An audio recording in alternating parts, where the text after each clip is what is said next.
আসসালামু আলাইকুম, welcome back to another video.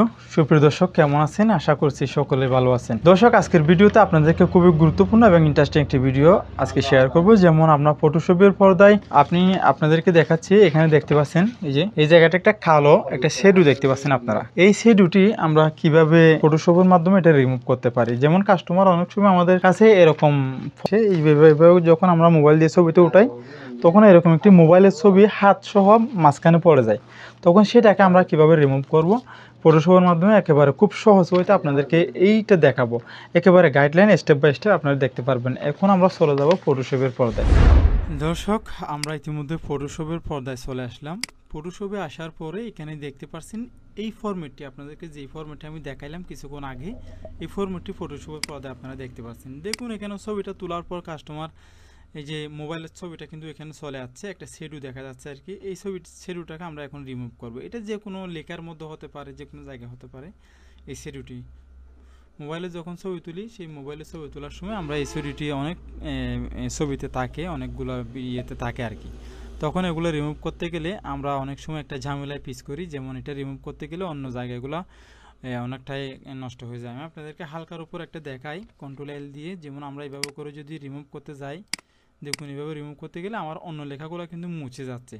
আমি এটাকে সহজ ওয়েতে কীভাবে টেকনিকটা করতে পারি সেটা শিখবো আজকের ভিডিওতে। দেখুন, এখন যেহেতু এইভাবে আছে, এটাকে আমি একেবারে সহজভাবে করার জন্য আমরা প্রথমে ইমেজে চলে যাব। ইমেজে চলার পরে এখানে দেখতে পাচ্ছেন মোড দেখতে পাচ্ছেন। মোডে গিয়ে এখানে গ্রে স্কেলে ক্লিক করে দেবো। গ্রে স্কেলে ক্লিক করে এখানে ওকে দেবো। ওকে দেওয়ার পরে আমরা আবারও চলে যাব ইমেজে আসার পর এখানে দেখতে পাচ্ছেন অ্যাডজাস্টমেন্টে ক্লিক করার পর লেভেলে ক্লিক করব। লেভেলে ক্লিক করার পর আমরা এরকম একটি ইন্টারফেস শো করবে। এখানে ডান সাইডে দেখতে পাচ্ছেন একটি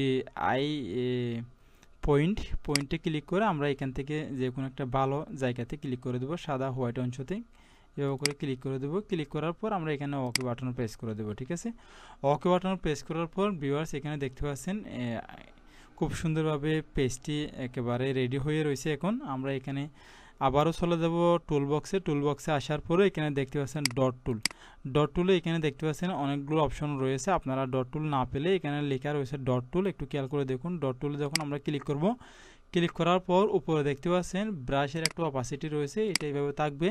আপনারা চাইলে অপাসিটির একটু ব্রাশের সাইজটা বাড়িয়ে কমাতে পারেন, আমি এভাবে রাখলাম। তারপর এখানে দেখতে পাচ্ছেন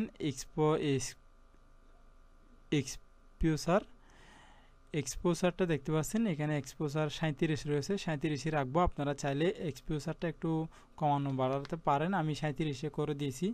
আপনারা চাইলে এইভাবে রাখতে পারেন। তারপর আমরা এইভাবে সরাসরি পেজে এসে এইভাবে করে আমরা রিমুভ করা শুরু করব। দেখুন কত সুন্দরভাবে কাজটা হচ্ছে, একেবারে পানির মতো ক্লিন করে এটা রিমুভ হয়ে যাচ্ছে। সুপ্রিয় দর্শক, এটা আমি ফটোশপের পর্দায় করতেছি। আপনারা যে কোনো ফটোশপে এই ভার্সনও করতে পারবেন, কিন্তু খুব সুন্দরভাবে ব্যবহার করে আপনারা পেজটিকে রিমুভ করে নিতে পারবেন আপনাদের সময় অনুপাতে। আমি ব্রাশের টুলটা একটু বাড়িয়ে নিই, বাড়ালে আর একটু দ্রুত গতিতে এটা করে নিতে পারবো।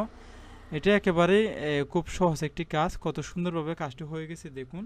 প্রত্যেকটিভাবে আপনারা এইভাবে করে কাজটি করলে খুব সহজে আপনারা কাস্টমারকে বিদায় দিতে পারবেন, নিজের কাজটাও আপনারা ইজি করে নিতে পারবেন।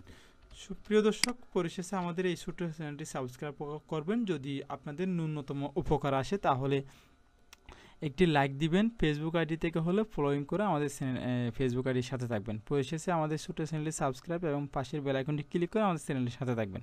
আসসালামু আলাইকুম ওয়া রাহমাতুল্লাহি ওয়া বারাকাতুহু।